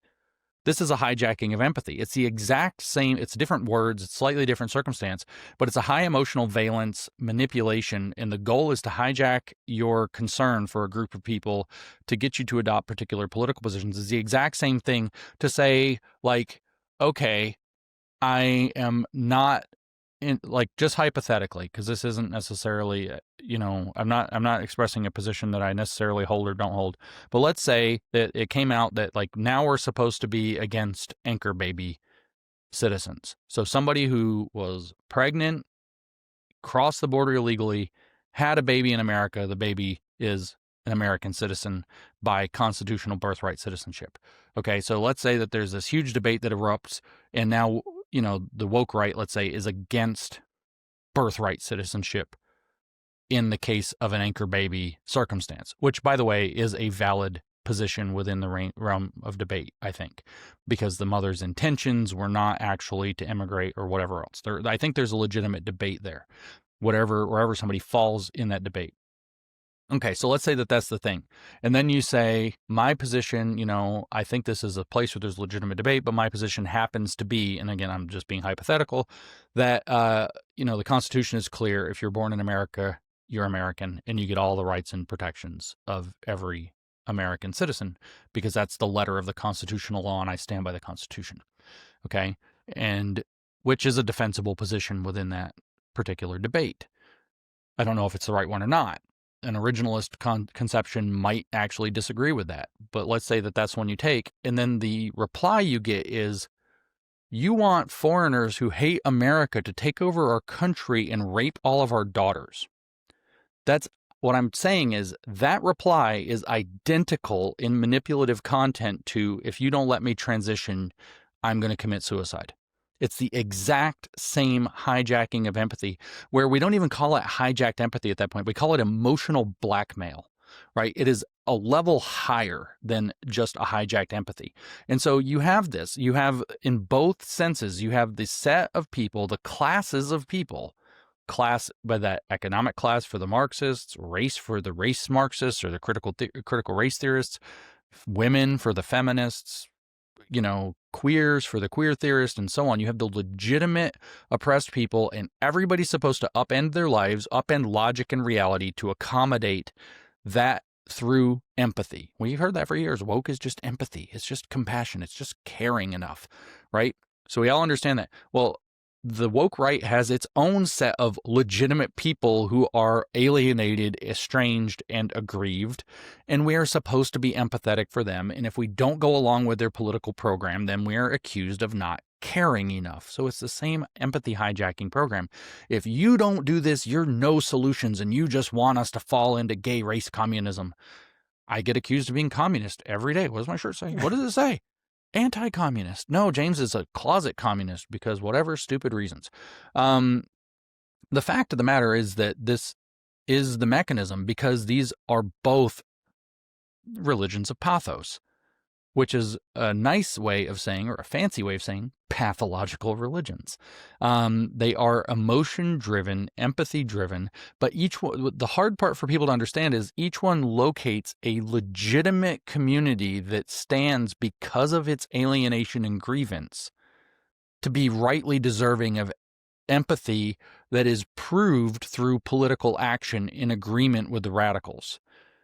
It doesn't matter if it's right or left. They both have their group, and it's whether it's the heritage American group for the woke right, whether it's the oppressed minority group for the woke left, the dispossessed majority group for the woke right.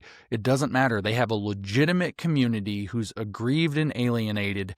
Grievance studies is what we called it, and therefore has the right to have their political agenda proven. The political agenda being enacted is a proof of your empathy, and that's your hijacked empathy, or as Gad Saad calls it, suicidal empathy. So it's suicidal empathy on the right as well, to force you to care about issues in a particular way, or else you just want everybody to breathe in poisoned chemtrails and suffocate and die in weather modification. We all starve to death, and we all have to eat glyphosate until we all have 4 heads. It's all the same emotional blackmail, and I did an intentionally ridiculous one there that people can clip and say, James is insane. I don't care. So, Katie, you got anything? Yeah, I mean, something that sticks out to me is the vulnerability of particularly young people, like adolescents and young adults, to this dynamic online. And one of the things I think I wanted to talk a little bit about is like generational dynamics, and like maybe like some protective factors of like for example, I see a lot of boomerism basically on the woke right. And obviously we know that a core part of communism is to destroy the family. I think that has like a strategic value for what we're talking about. And so like basically I'm trying to understand if you think that there are like particular generational dynamics. And I'll just briefly include, I talked to Ryan a little bit about this beforehand, but there's something called the psychodynamic theory of terrorism. And I'm using terrorism, but I think you could kind of like put this out more broadly as radicalism, where it's so the youth's relationship to their parents and then their parents' relationship to the regime has some predictive value as to whether somebody is social revolutionary or nationalist separatist. So if somebody is disloyal to their parents and their parents are loyal to the regime, they tend towards social revolutionary. Whereas if they're loyal to their parents, but their parents are either like disloyal or damaged or have some sort of grievance against the regime, they tend towards national separatist. So obviously, like I'm talking specifically about like more like 20th century terrorism, but I do think that there are probably some sort of like psychological or generational elements going on there. So I'm wondering if this is something that you've noticed in your research.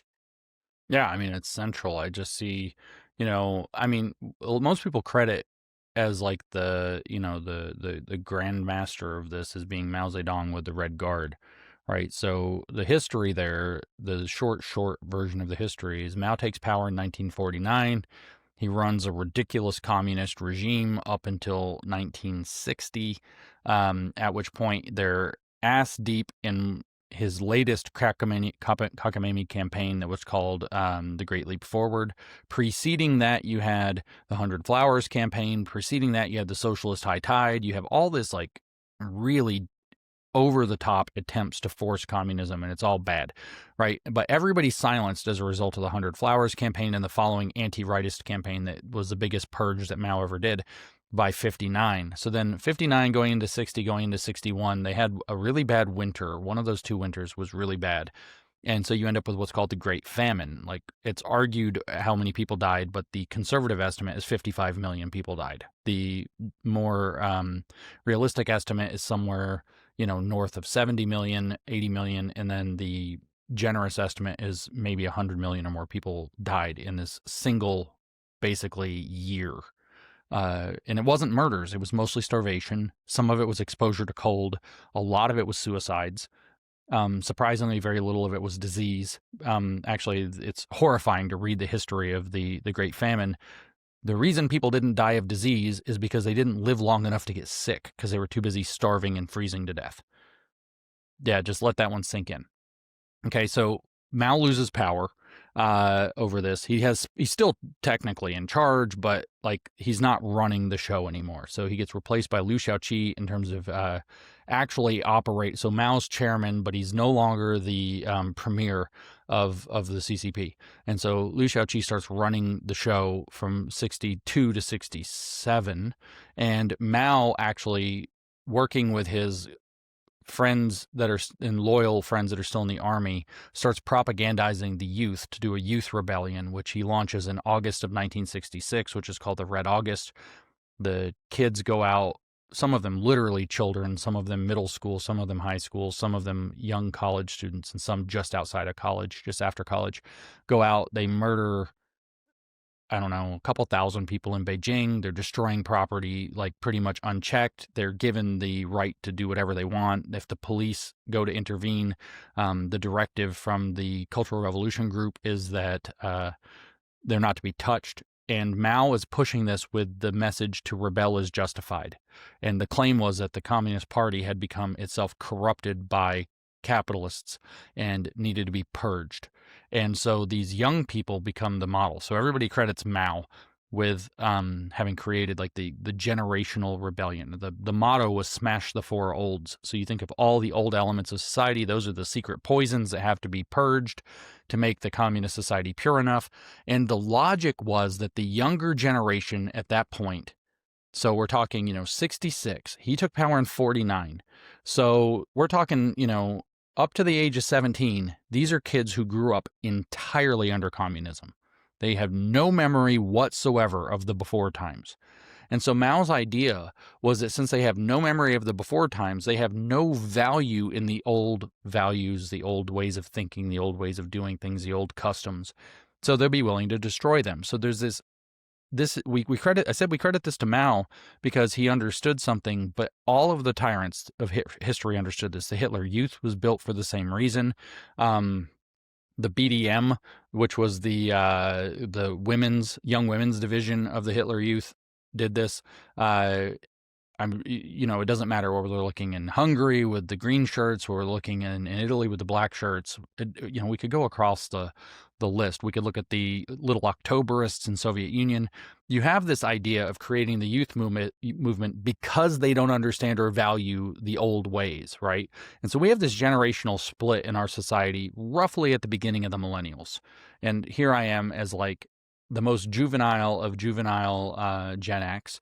And so I'm not a millennial, but I'm like right up against it. My younger brother, who's not that much younger than I am, is technically a geriatric millennial. So we actually literally straddle the line, and we're just a couple years apart. And so we see this line drawn there. Now, I'll just comment that the millennials they hate the boomers, but they're actually the anti-boomers. They are literally the same frickin' generation as the boomers. They have it's all projection. I'm just going to say that the millennials are just doing generational projection on their twin generation that's older than them, 2 steps up. And I had hoped for Gen Z that they were going to like take after Gen X, but it turns out that they've all decided they want to be spiritual millennials instead and hate the boomers too, which sucks. But they've created this same dynamic, which is that you have and you see this all over social media. I get it all the time. James, the way that you talk, long form, the term woke right is seen as condescending. You can't reach the young people. They don't want to hear it, and the young people are going to destroy you. The young people don't want this. This is no more boomer conservatism, no more old conservatism. Old conservatism failed us. No more of these old values. We're going to smash the old values and we're going to do something new. And again, we have the sitting vice president saying things like that we need, we have the new right, he says, because we need a new approach to doing right wing, because the old approach to the conservative movement has just done nothing but generate losses. So you have this huge amount of humiliation packed into the younger generation, a huge amount of frustration. They're told they are facing genuine challenges that other generations older than them have not faced. Housing costs, for example, being saddled with educational debt, which was a complete scam our society ran on their generations that nobody has been held accountable for, and probably nobody will be held accountable for. I'm not going to blame their dating market, because the reason their dating market sucks is this. It's in their own hands and they get to put it down whenever they want. So I get that your dating market's hard because men are all fuck boys and girls are all OnlyFans whores. Blame yourselves, bitches. It's literally the technology has facilitated you. You're scrolling your Instagram and you're seeing people out of your league that don't live anywhere near you, and because they pop up in your feed, you think they're near you and they're in your social circle, and so you won't go to like freaking church and date somebody. Amen. It's like, and I get it, it's like this whole tornado, but like you have to, at some point, you've got to actually start being the solution to the problem instead of just bitching about dating apps. And just stop using the apps. Stop using them. And the reservoir of people who aren't using them will start meeting each other when they go out in public. And you actually have to go out in public and not be afraid of it. But anyway, they're facing these challenges. So you have all this frustration. You have all this humiliation. You have all of this, like, I can't imagine having, and I'm glad I can't imagine, having my formative, let's say it's end of high school through end of college, that segment of your life. Right? So you were, let's say that you were a freshman in high school up through a senior in college in 2020. COVID jacked up a completely formative moment in your life, irreparably, irrecoverably, and all for lies, all for lies, all for political manipulation, all for an attempted revolution. So I get the, again, reservoir of pathos into which the tap can be stuck. But then this has all been turned into this generational hate that it was boomer conservatism or the boomers overall or boomer billionaires or boomer millionaires hoarding their wealth and doing whatever. I mean, that's just an entitlement argument, by the way. If you're mad that boomers are spending their own money on stuff for themselves instead of giving it to you, that means you believe you're entitled to your grandparents' money. Like, calm down. You're not, it turns out. And it's not a necessary defect in them. Their parents probably spent everything that they had because that's how much they had to eat. So this idea, though, that there's this generational attack is straight out of the playbook of totalitarians. And so what I see when I talk about this generational split, besides it being an intractable problem, The second you disagree with them, they just say boomer mentality, and you've got a thought-terminating cliche. There's no discussion left. It doesn't matter if you're a boomer or not, right? And if you are actually a boomer trying to impart wisdom, you've got a big problem. So what you end up with is taking all that frustration, angst, humiliation, stress, challenge, some of which is legitimate, some of which is not legitimate, or exaggerated. Like, in a lot of ways, your life right now, if you're young, there are challenges, but in other ways, it's easier and better than it's been for anybody in history. You can find out about things that are happening in the world, and I don't mean parties, I mean job opportunities, I mean things to connect with, to have professional advancement. You can pull out your stupid device that's ruining your life, and you can turn on your camera right here, and you are a broadcaster. Do you know how hard you had to work to get on TV for 3 minutes back in the 90s? Like, it was a big deal. All your family canceled all their plans to try to watch the entire news segment to watch you on TV for 3 minutes sounding like an idiot. And it happened once in your life. You can broadcast to as big an audience as you can reach now 30 times today without breaking a sweat from your living room. So it's different opportunities, not better and not worse in some ways. But you tap all that and turn it into generational warfare, and you have a major problem on your hands, because the institutional knowledge bomb is what actually is the thing that hides within this, not just the generational war. What ends up collapsing China after the Smash the Four Olds program is that there's no generational knowledge left. Or institutional knowledge, both of those things. You start driving out the old timers. You stop listening to that wisdom. It doesn't matter if the boomers are wrong about 80 or 90% of things. They've been around, they've done some stuff. And I don't think they are. I think that they are right about a lot more things than people think they are. But you start driving out all of the access to the things that are right, again, based on people who are trying to make you mad, and keeping you blaming those other people so that you'll do something radical and new and stupid. You don't have that acquired wisdom of basically getting your ass kicked by life for 40 or 50 years, informing you like, yeah, you can go try that, and here's what I hope. And, I would love to see you be a senior manager on a project in an engineering firm, but you're going to have to basically screw 10 of them up first and figure out how to fix them before you're going to be qualified to be a project manager. You can't get that straight out of college. It's going to take you 20 years because hopefully you're not messing up that many projects. You won't stay an engineer, blah, blah, blah. And so you end up with this problem where all of this reservoir of basically how to function in society of knowledge passes before that knowledge passes on. In a more prosaic way to put it, you could say, okay, so we have this factory that builds, widgets, and the old timers are really good at running the factory, and the new hires are learning the ropes. And then for whatever reason, maybe it's that they are forced to get a vaccine, all the old timers retire early. So now what you have is a dwindling supply of people who actually know all the, there's the book, and then there's how you really do it. And, the dwindling supply of people that know the shortcuts, the tricks, the things that make it really work, and they're retiring and aging out or getting pushed out or whatever, and the young people don't know what they're doing. And you think, well, okay, widget factory, so what? But when that's an oil refinery and the oil refinery can't operate anymore, or when that's building nuclear power plants and nobody remembers how to build them because we haven't built enough of them in the last 10 years, or if it's air traffic controllers and the remaining ones who actually know what they're doing are now starting to retire, who've been shouldering more and more and more of the work, you have what's called an institutional knowledge bomb, and it goes off.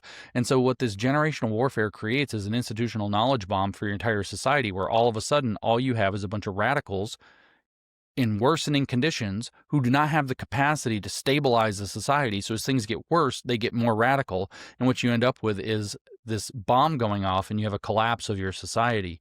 So, my advice to young people is you're being weaponized to hate the older generations against the fifth commandment. And maybe you should pay attention to the fifth commandment and sit down and listen to some of the older generations and see what, their perspective of life is, rather than blaming them for all your problems. If somebody's trying to get you to blame some other group of people for all your problems, that person's manipulating you for their own ends. This is a simple rule everybody needs to learn. So if it's okay, James, I've got 2 questions left for you, and then I'm going to give Katie the last word. Is that okay? Yeah. So the first one is, you face a tremendous amount of hatred online. I mean, some of the filth that I've seen thrown at you is it's just shocking, really. And I'm wondering, could you tell an audience of a lot of therapists what you do to attend to your mental health? I don't have any. I I sacrificed that on the altar of getting this done. That's a dark conversation, but I go outside a lot.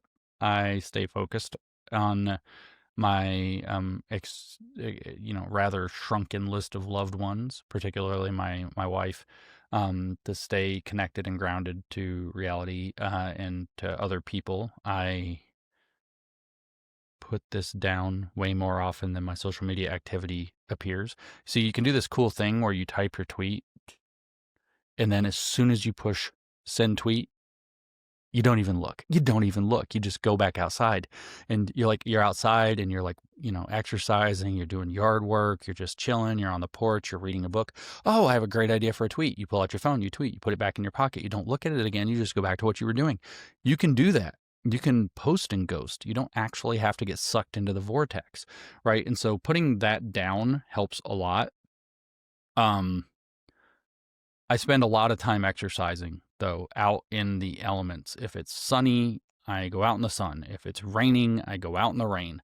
I don't do it in a nice air-conditioned gym. I don't have earbuds in. It's just me and whatever's around me, and deal with it. And I try to do this literally a couple hours a day. I think this is probably the biggest thing. I attend very carefully to my diet.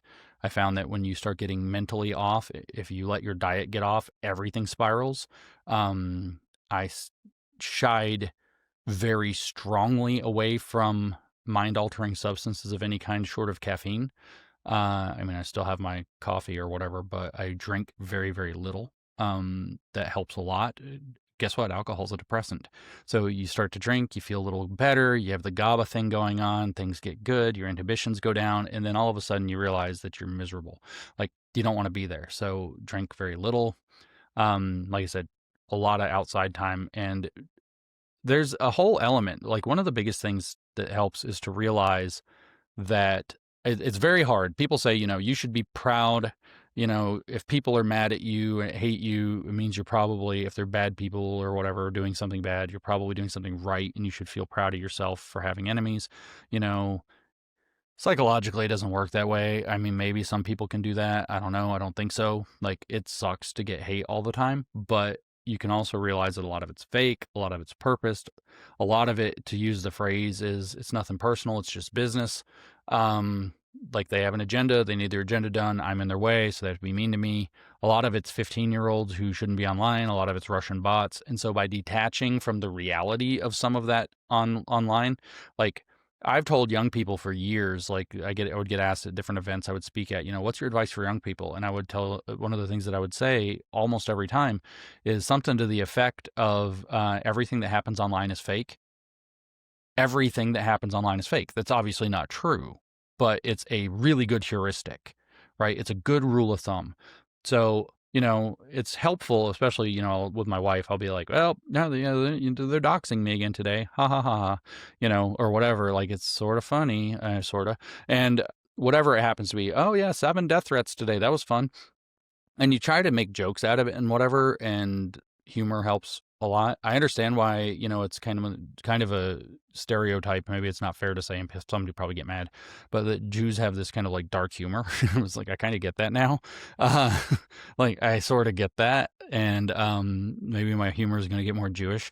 I don't know, as a result, or dark in general. But that kind of stuff all helps, right? It's like pressure release valves. But it's tough. It's really tough. I would advise people, one of the other pieces of advice I've given people is never to put something online that you're not ready to see made fun of. Because they will try to humiliate you. They try to humiliate me for things that are awesome. I don't even get it. There's a humiliation campaign. Swordsmanship is the one, obviously, but there's a humiliation campaign going on about me right now that I was professionally a massage therapist for 10 years. And I've been walking around confused all day. Why is that embarrassing? I can't figure it out. I don't understand what's embarrassing about, hey, James gives great massages. that's embarrassing somehow. Like if you're 12, I guess, or whatever. I don't know if they're thinking some kind of like dirty stuff, but like that all got cleaned up like 25 years ago. Like anybody who knows anything about the profession knows that like you got to go to like Asia for that crap or really seedy places. And so that's all like not real. So it's like I'm just lost. Like it's hard to get hurt by something that is like just doesn't make any sense. So finding perspective that way. Turns out I'm pretty good at that. But when I hit that point where I'm like pretty not good with stuff, it's just time to put the device down. It turns out if you put that thing down for a few hours, it will straighten out most of your problems. And if not, try a few days. Just put it down. The solution to your problems, like when you get emotional problems, I will 100% tell you the truth. The solution to your emotional problem is never in your phone. It is never, ever, ever in your phone. The closest thing you'll get is a little hit that will then tie to something worse that puts you on a downward spiral. Your phone is a mental illness amplification device. And so it is, in my opinion, not your solution's not in there. Where your solution is going and doing something practical, finding somebody to help with something, doing an act of service for other people, just going out and, breaking away, leave your phone plugged in the house and go for a walk. I know that you don't know if you'll know how to get back to your own house without your map. But you can do that. You can go for a walk outside, even in the rain. It turns out it's much more real when you're getting rained on. It's very hard to ignore reality when it's literally dripping in your face from the sky. So these things, matter. I try not to vent. I understand that there might be a psychological difference between men and women on this, actually, with cortisol levels. I don't know if that's true or not, but I've found that venting makes me less good than more good. So as a guy, I think there actually is some wisdom in like, don't talk too much about your feelings. Like just go like, chop wood or something, like get it out of your system physically. But yeah, contrary to the rampant claims online that I'm obese, I'm actually in fairly good shape now because I exercise a lot every day to deal with the social media stuff. And it really helps. Sunburn helps too, it turns out. So you just go get cooked in the sun, you feel better. Some vitamin D. Yeah, that's right. Nice. I love that answer. I really do. So my final question is, when you look at society more broadly, what is one issue that we're not talking about enough that we should be talking about more? I mean, I already said the one that it's like cults are an online phenomenon and they're way more pervasive. The fact that cults upload, I think, is a really good one we should be talking about. Unless you want to talk about the English-specific problem, which is the Fabian Society, and that's the whole answer to that question, but that's a whole other tangent and kind of a jab. But yeah, we really need to be talking about the particular deranging effects, sorry, not defects, the deranging effects of social media, especially social aspects of social media. So the social dynamics that play out on there, including cults, narcissistic abuse, and so on, and how efficiently they upload. Jordan Peterson controversially said a long time ago, male violence doesn't upload very efficiently. You can't punch somebody through your screen. But female violence, that's social violence. Oh, it uploads. It uploads very efficiently. But psychopathic violence uploads even more efficiently. Borderline personality disorder, it basically is just like you're plugged, like the Matrix is plugged into the borderline personality disorder straight onto the internet. It is a 100% efficient upload. You can have 30 sock puppet accounts. You can harass people from all angles. As soon as you get one blocked or banned, you can just make another one. Like you can be anybody you want to be, saying anything you want to say. It's crazy how well stuff like narcissism and borderline and so on upload. And I think that I don't know if you guys buy into this. There are some psychologists that I've read that buy into the idea of an essential psychopathology and a functional psychopathology, where essential means, something's wrong like in here, and whether it's from a childhood, trauma, whether it's from a, physical injury, a birth defect or whatever else. So that's essential. It's you're not fixing it. It's not going away. A lot of the personality disorders are stable in that way. Psychopathy and sociopathy are not usually well understood, but seem to be persistent from early childhood and blah, blah, blah. Okay. Then functional is where you could call them, and I think you could probably get away with calling them, in many cases, but not all cases, ideological. personality disorders or psychopathologies, where you're caught in some kind of a psychological and social dynamic or psychosocial valuation schema to where behaving in a psychopathic way provides you with more rewards than costs. And so people end up behaving functionally that way, but are not. And I think that a lot of these dynamics, like the online dynamics of being exposed to narcissism, being exposed to the like retweet dynamic of social affirmation, like I think it exacerbates the functional aspects of those. So I think that what we would have is a higher level if we accept the hypothesis of functional psychopathology because of online. And that's probably going to correlate pretty strongly. I bet you it's a steep curve that if you are online however many hours more than your peers per week, 2, 4, 6, 8, 10, I bet you see a dramatic increase in that. And it's probably a two-way door, right? It probably works that people who are predisposed spend more time online and then they become crazier, and then they spend more time online and then become crazier. But I think that that's actually real. And we're not talking about the deranging effects and the cult effects, which is a subset of deranging effects of social media nearly enough. And this is actually going to go on steroids if you want to add one more dimension of it. Like it's just now breaking into the conversation of literally AI-induced psychosis.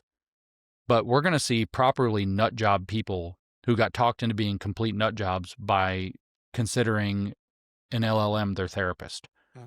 And like, because it's like holding up a funhouse mirror to your own face and they think that it's actually doing stuff. You can see the people talk about how I'm training the AI, and it's like, actually you're training your local AI node and it's feeding you back more of what you want. You're actually just creating a feedback loop that's confusing you more. And there are now these cases, small numbers so far, of people who actually drive themselves into psychosis. There's some cases of people who decide they look to the AI, the LLM, I should say, for health advice. Then they start following a program where the AI has actually decided to poison them for whatever hallucinatory reason. I don't think it has malice, so it wasn't like that. There's a case I read about not that long ago where somebody wanted to take the sodium out of their diet, and so rather than telling them to eat potassium chloride as part of their salt intake or to reduce their sodium chloride intake in general, it told them to start taking sodium bromide, which is a psychoactive substance that causes a bromine poisoning that causes you to have all these physical problems plus paranoid delusions. And so the paranoid delusions concluded with this guy believing that his neighbor was poisoning him. So he started a murder plot to kill his neighbor to stop the poisoning because he had all the symptoms and he had paranoid delusions. And then finally it turns out that something happens. He ends up going to the hospital, finds out that he's got bromine poisoning. And it's because the AI had been telling him to replace his salt intake with a discontinued psychoactive drug. So we're going to see a lot of problems. Like I see people right now, like Twitter is a training, or X is a training machine. You don't know? Ask Grok. Ask Grok. Ask Grok. What did Grok say? Ask Grok. Like Grok is some kind of final authority. Remember when Grok went full Nazi like a few weeks ago? Like it's not a good thing to outsource that. And I just saw an ad for these like augmented reality glasses some company made. Like the ad says, and I quote, "You'll never use your brain again." And it's like, yeah, right. So we laugh, but that's like legit next year. It's like, that's going to be a major problem. There are people who don't use their brains anymore because they're literally using LLMs and augmented reality devices constantly to interpret reality around them. And it's going to be bad. Like you think some psychology problems are happening now with what's happening online. That's going to be nuts. Wow. Katie? Yeah, so my last question, I think is relevant to the average therapist that's going to be listening to this, who is probably concerned about what's going on, is if you have any advice on how to navigate trying to, like, being in a field and trying to address a field that is cooked, basically. Like, how do we not feed sort of like the permanent critique machine and some of the demoralization and like the undermining, while simultaneously like taking like the reality of the situation seriously and addressing it? I think that you're lucky in the sense that somebody else has already kind of forged a path that you can use to model yourselves on. And that's the, I always get the word slightly wrong. It's the ACP, the American College of Pediatricians, not the American Academy of Pediatrics. So this is the AAP, which is a completely soiled pediatrician organization, professional org. And then there's the ACP, which is this alternative. It's much smaller, whatever, but they've kind of done this in pediatrics. And so what you have is people who are not actually just forwarding permanent critique. They're not just critiquing the capture of pediatrics. They're actually putting forth, rigorous standards of care with actual descriptions of why they are rigorous standards of care. Like I think that's a sufficient explanation for what to do, is that you should be looking for, what is this, like going back to first principles, what is this field supposed to accomplish? What do we actually know about what works? How can we maybe eventually start to, we know there's a replication crisis, within these fields. How can we start to incentivize the debunking of bad psychology? How can we put forth, serious professional credentials? How can we get people within our network to start to become credentialed to, or even available to serve as expert witnesses in trial cases, for example? There are a lot of opportunities by which the kind of professional credentialing and value. How can we start to produce our own journal that's much more rigorous?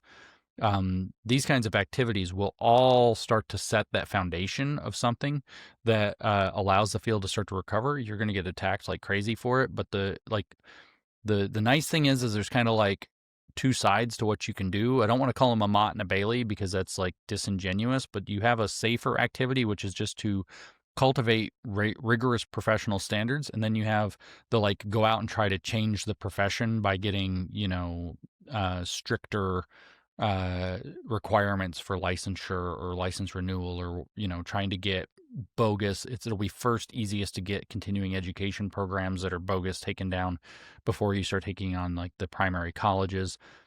Start working with state legislatures and federal legislators to start talking about these standards. But you need kind of the professional institutional organization. So I would encourage people to start considering trying to make one that models itself after the ACP.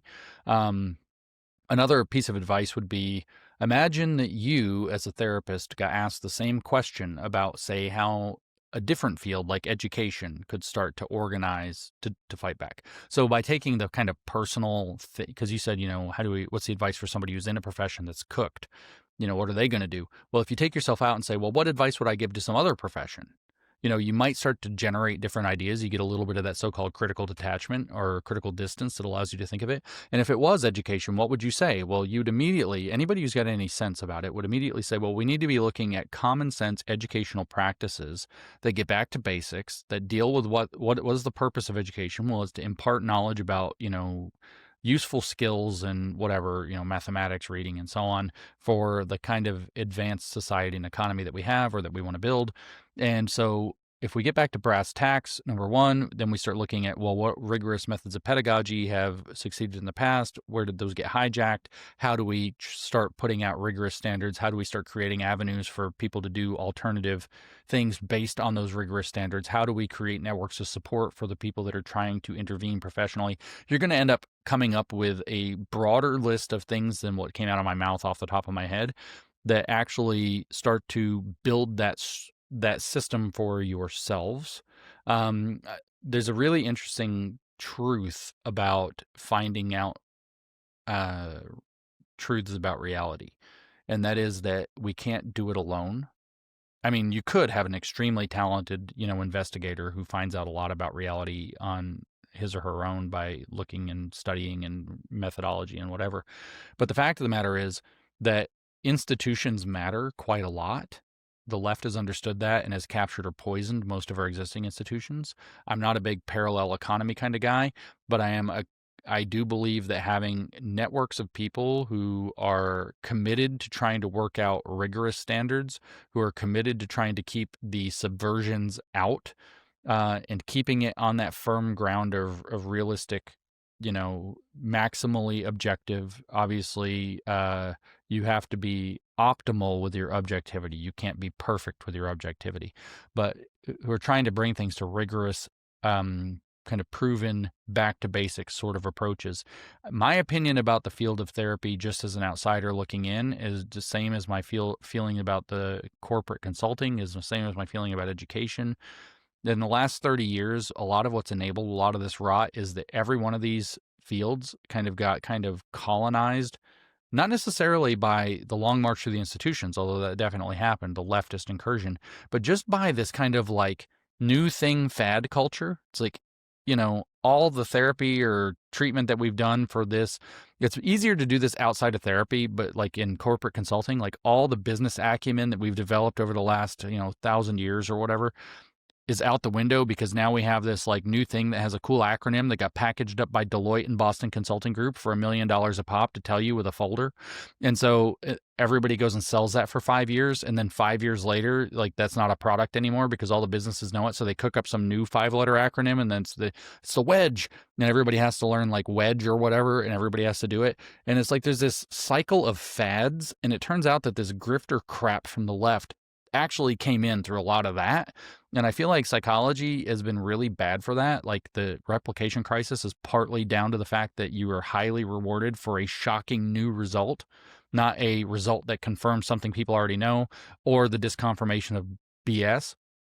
But if you come up with something that's like, famously Amy Cuddy came up with this, if you stand in this position like Superman, your testosterone goes up. Like you're on TV, you have all these opportunities, you're writing a book, you get a endowed chair. And it turns out that these big splashy, fatty kind of things that incentivizes all the wrong kind of stuff that leads to the replication crisis, right? And so the same thing happens, though, in clinical practice as well. Oh, we have to move from this kind of therapy, blah, blah, blah, behavioral therapy, to this kind of blah, blah, blah, behavioral therapy, to the other thing, behavioral therapy. And now we have something with a fucking hyphen in it, behavioral therapy. And it just like continues. And it's just fads. It's primarily so people can sell continuing education credits and consulting gigs. And like, the field has to get back to brass tacks and basics, I think. And, do we care about evidence? Do we care about helping clients or patients, depending on the context? Do we have, methods like cognitive behavioral therapy that are known to be highly effective in certain circumstances, but have their limitations? Can we recognize the limitations of scope of practice and so on? What is the articulation of even the philosophy? What is the therapist supposed to do? What are they supposed to accomplish? Like those kinds of articulations, these foundational things have to be restored because the old foundations were taken for granted and then ground by the critical method into sand. So new clear foundations have to be written that go back to the things that were working and are not updating them, not some new dialectical nonsense. You have to be able to figure out a way to articulate those in the present context and then build organizations around that. This is the kind of thing that, gets the woke right to say James has no solutions because it takes years of dedicated effort by an increasing number of people with a lot of persuasion, a lot of recruitment, a lot of the hard evangelism, so to speak, that's necessary to kind of start turning things back around. And what you're going to build is something that will last half a century or more, at the least, if you do it right. But, the other thing you could do is just, go start burning buildings down, I guess. Like that's what people call solutions these days. And that's, of course, a joke. Don't go burn any buildings down. So that would be my answer to that. My answer to that would be start articulating the fundamentals from the ground up and stop chasing fads and start looking at consultants the way that you should look at consultants. You're some goofy outsider who's going to come tell us what to do with a whole brand new thing. Maybe you're just selling us snake oil. I like that answer. I like it a lot. James Lindsay, Katie Kernodle, thank you all so much for coming on the Reality Therapy Podcast.